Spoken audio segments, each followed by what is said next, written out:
Nuestro tema ahora es tuberculosis de tipo abdominal. La tuberculosis sigue siendo una epidemia a nivel mundial con especial impacto en los países más pobres. También la tendencia mundial a la eliminación que ocurría en los países de mayores recursos se vio interrumpida por la aparición de la coinfección por la presencia del virus de la inmunodeficiencia humana y las enormes migraciones desde países con tuberculosis en donde son considerados de tipo endémico.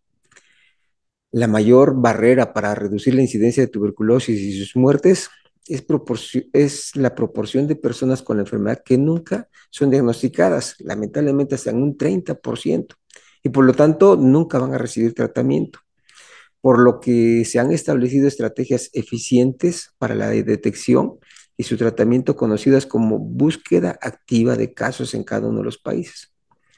Los nuevos objetivos incluyen una reducción del 90% en las muertes por tuberculosis y una reducción del 80% en la tasa de incidencia de tuberculosis para el 2030.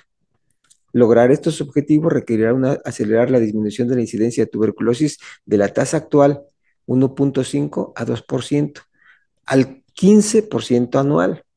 Tal disminución podría reducir la incidencia de tuberculosis a menos de un caso por millón para 2050. Actualmente las tasas altas en algunos países son de 300 por 100,000 habitantes. El logro de este objetivo requiere mejoras en el diagnóstico, la finalización del tratamiento de la enfermedad y el diagnóstico y tratamiento de las infecciones que están latentes. Todas las enfermedades de tuberculosis que afectan alguna parte o alguna estructura corporal suelen ser difíciles de identificar, ya que siempre van a simular otro tipo de enfermedades y como consecuencia van a ser tratadas de una manera equivocada. Ameritando entonces así siempre emplear un tratamiento supervisado en una forma estrecha por un tiempo prolongado para la tuberculosis que tiene que ser mayor de 6 meses para comprobar su resolución completa. Con estas condiciones, el panorama para controlar la tuberculosis, de acuerdo con los planes internacionales, representa una labor difícil, pero no imposible. Por la vacunación y el sistema inmunológico competente, alrededor del 90% de los niños infectados no desarrollan la enfermedad. Dentro de los niños que no se enferman, un grupo importante puede quedar como una infección latente, quedando entonces así como reservorio para una futura transmisión de la enfermedad al reactivarse la tuberculosis, que ya se denomina entonces postprimaria. Un 10% de los niños se enferman y esto ocurre durante los primeros 5 años después de la infección. Dentro de los factores de riesgo principales están la edad, siendo los lactantes el grupo etario de mayor riesgo de enfermedad grave, hasta un 30-40% de tuberculosis pulmonar y de un 10 a un 20% de tuberculosis diseminada. E inmunodeficiencias también, que son especialmente en pacientes portadores del virus de la inmunodeficiencia humana. Esta progresión a enfermedad puede ser muy poco sintomática y generalmente no se detecta.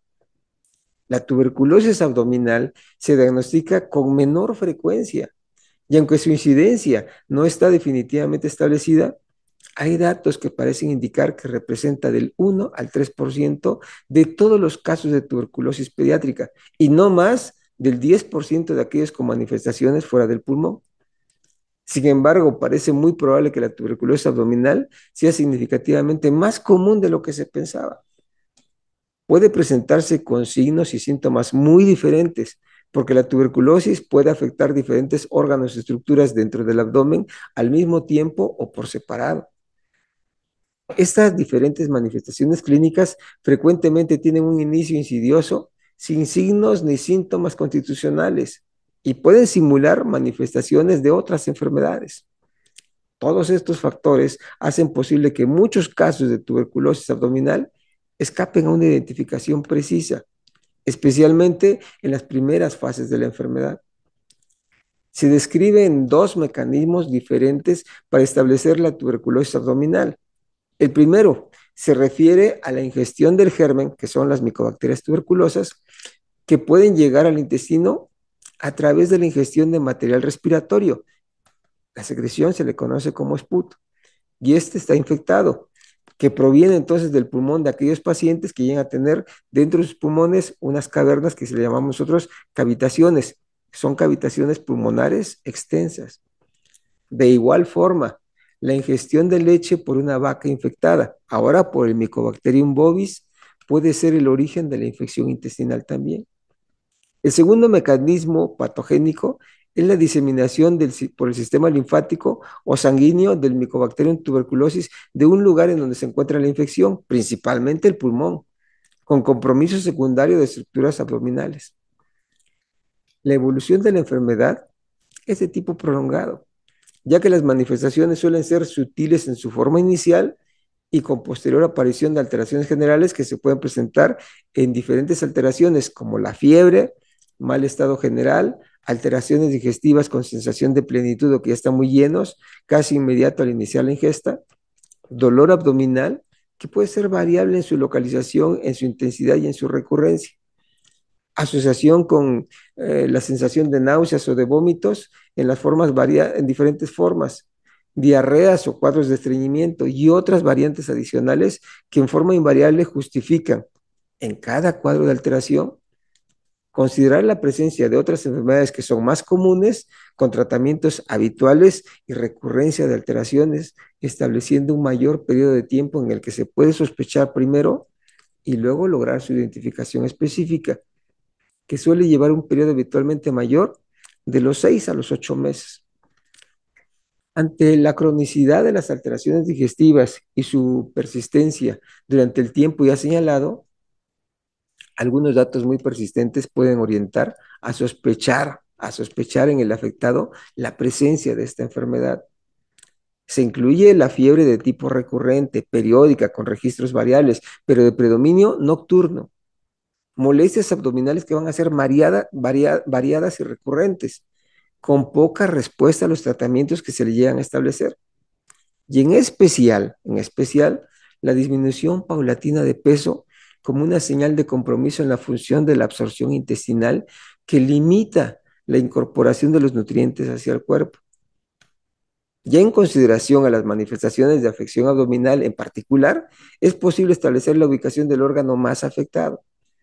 Cuando la enfermedad afecta a la envoltura de las estructuras abdominales, que se llama peritoneo, es más frecuente hallar líquido libre en cantidad variable dentro de la cavidad abdominal, que se hace evidente en una fase inicial con estudio de ultrasonido. Diferente cuando tiene ya más tiempo de evolución, ya que con el aumento de volumen y el desplazamiento del líquido en su interior, ya podrá ser identificado por la exploración habitual que llega a hacer el médico en su palpación del abdomen.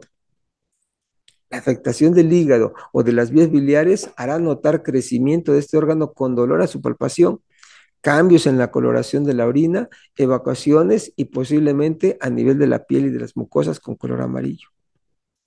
Por alteración intestinal suele ser más común el dolor abdominal asociado a cuadros variables de estreñimiento o diarreas, además de posible eliminación de sangre en las evacuaciones, que puede ser visible a simple vista o por medio de un estudio con microscopio. Cuadros de náusea o vómitos muy variables. En ocasiones puede haber aumento de volumen de la región cercana al apéndice por afectar a los ganglios que ahí se encuentran en mayor proporción localizados de manera normal, además de crecimientos ganglionares en las regiones inguinales de los dos lados.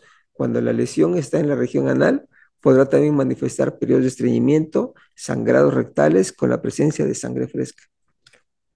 Es mucho menos frecuente que la tuberculosis abdominal afecte algunas partes digestivas como el estómago, como la parte inicial del intestino que es el duodeno, al páncreas y al vaso. Ante la sospecha de esta enfermedad, es necesario realizar pruebas específicas que pongan en evidencia la presencia del bacilo, estableciendo necesario realizar pruebas en material digestivo contenido o de eliminación, además de otros estudios que pueden asociarlo, como los estudios de revisión microscópica de los tejidos presuntivos, para hallar los cambios que se asocian con su presencia o por notar al bacilo mismo. El diagnóstico tardío o erróneo de la tuberculosis abdominal pediátrica puede tener consecuencias dramáticas, ya que puede conducir a una tuberculosis no tratada con una diseminación a todo el cuerpo que se llama sistémica, cirugía innecesaria o bien tratamientos farmacológicos que pueden ser peligrosos. El tratamiento requiere de la combinación de algunos medicamentos especiales que deben ofrecerse siempre bajo supervisión periódica para asegurar su continuidad y sobre todo su apego para garantizar su recuperación y evitar la condición de ser reservorio de reserva para poder transmitir la enfermedad a otras personas. Tenemos población de riesgo para considerar si los datos son compatibles y así poder contribuir al control de esta enfermedad a nivel mundial. Bien, si el tema les ha llamado su atención y quieren compartirlo, pueden enviar el enlace a través de sus redes sociales a familiares o amigos, invitarlos a que se suscriban a nuestro canal de video en YouTube, Pediatría Alevas. Sin más, me toca nada más agradecer la atención que nos han dado, esperando contar con su interés en nuestro próximo tema. Hasta luego, muchas gracias.